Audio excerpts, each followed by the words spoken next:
Selamat datang di Nervia. Oke, kita mulai ya. Pasti Anda kenal banget kan sama wajah ini, poster ikonik ini?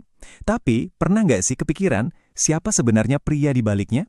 Nah, ceritanya itu jauh lebih rumit dan bisa dibilang kontroversial. Jadi, untuk ngerti siapa orang di poster ini, kita harus mundur jauh ke belakang, ke masa-masa jayanya Kekaisaran Inggris. Disinilah Kitchener membangun reputasinya yang, disegani banget. Perjalanan karirnya itu benar-benar luar biasa. Awalnya cuma seorang surveyor yang tugasnya memetakan tanah suci di Palestina, terus dia gabung tentara Mesir dan akhirnya jadi komandan yang menaklukkan Sudan. Kerennya lagi, dia jago banget bahasa Arab. Ini jadi semacam senjata rahasia yang bikin dia super efektif di wilayah itu. Nah, puncaknya itu di pertempuran Omdurman. Ini bukan pertarungan yang seimbang. Pasukan Kitchener bawa senjata modern, senapan mesin, artileri, sementara lawannya, tentara Mahdis, bisa dibilang kalah telak teknologinya. Hasilnya, kemenangan mutlak. Kemenangan inilah yang bikin namanya melambung tinggi di Inggris. Dia dianggap pahlawan. Coba deh dengerin kutipan ini. Dia lebih seperti mesin daripada manusia. Ini nunjukin gimana orang-orang pada zamannya melihat dia. Bukan lagi sekadar manusia biasa, tapi kayak mesin. Sebuah alat kekaisaran yang dingin, tanta ampun tapi super efisien. Kebayangkan? Tapi, di balik kemenangan gemilang itu, ada sisi gelapnya. Sisi yang brutal. Ada laporan tentang penodaan makam musuh. Bahkan tuduhan kalau mereka menembaki prajurit musuh yang udah terluka. Nah ini nih, cikal bakal kontroversi yang bakal terus ngikutin dia. Oke, sekarang kita pindah ke Afrika Selatan. Ke Perang Boer kedua. Disinilah metode Kitchener yang kejam itu benar-benar jadi sorotan dunia. Di sana, sebagai komandan, dia menerapkan taktik yang benar-benar kejam. Kebijakan bumi hangus. Dia nggak cuma nyerang tentara Boer, tapi juga warga sipil yang mendukung mereka. Ladang dibakar, rumah-rumah dihancurkan, dan warga sipil dipaksa masuk ke kamp-kamp. Dan dampaknya mengerikan. Lihat angka ini.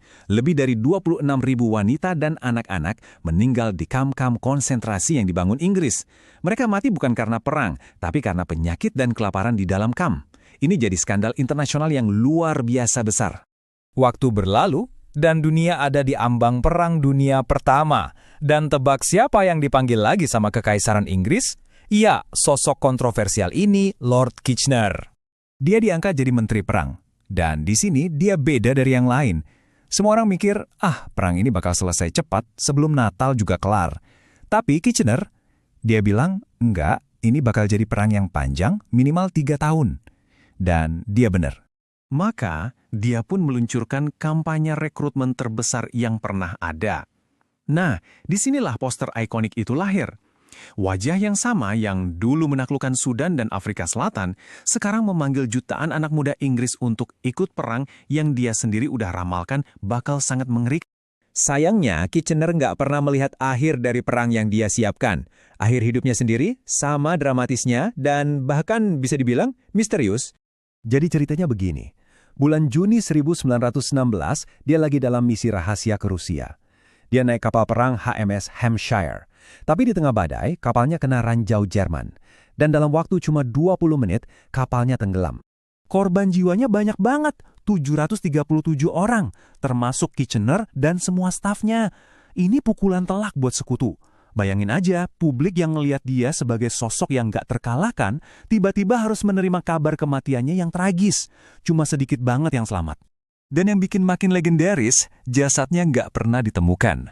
Katanya, dia terakhir kali terlihat berdiri tegap di dek saat kapalnya tenggelam. Kematiannya yang misterius ini bahkan memicu banyak teori konspirasi. Sampai sekarang pun masih jadi tanda tanya. Jadi, kita sampai di sini dengan dua sisi Lord Kitchener yang sangat bertolak belakang kan? Satu sisi dia itu pahlawan nasional. Wajahnya ada di poster yang menggerakkan satu negara. Tapi di sisi lain, dia adalah imperialis yang brutal, yang metodenya bikin ribuan orang menderita. Pertanyaannya jadi sulit. Dia ini pahlawan atau monster? Gimana seharusnya kita mengingat sosok seperti dia yang dibentuk oleh zaman yang penuh kejayaan sekaligus kebrutalitas? Mungkin jawabannya nggak sesederhana itu. Mungkin seseorang bisa jadi keduanya sekaligus. Dan itulah mungkin teka-teki terbesar dari seorang Lord Kitchener.